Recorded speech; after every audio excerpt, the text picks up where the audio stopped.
Sanderford humingi ng tawad kay Catherine Bernardo. Ano nga ba ang ginawa ni Sanderford para humingi ng kapatawaran kay Catherine Bernardo? Nakisawsaw din sa paghihiwalay ni Catherine Bernardo at Daniel Padilla ang social media personality na si Sanderford. Hindi ito nagustuhan ng mga Katniel fans kaya inakusahan siya na ginagamit lang ang nagkahiwalay na jowa para magpapansin sa madlang people. Pinost kasi ni Sanderford sa kanyang Instagram ang direct message niya para kay Catherine.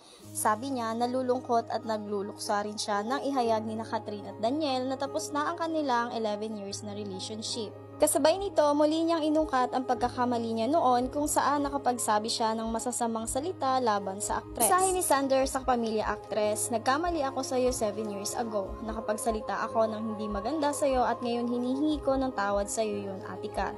Aniya until now ay pinagsisisihan pa rin niya ang bahaging iyon ng kanyang buhay. Sabi ni Sander sa caption, 7 years ago pero hanggang ngayon bumabagabag pa rin sa isip ko, sana Atika at isang araw mapatawad mo ako. Pero hindi nagustuhan ng mga Katniel fans at ng mga netizens ang post niya sa Instagram. Saad pa ng netizens, bakit kailangan pang i-post sa Instagram ang iyong direct message kay Catherine Bernardo? Sagot naman ni Sanderford, kasi kahit dito makita niya at malay ko mag-reply po siya.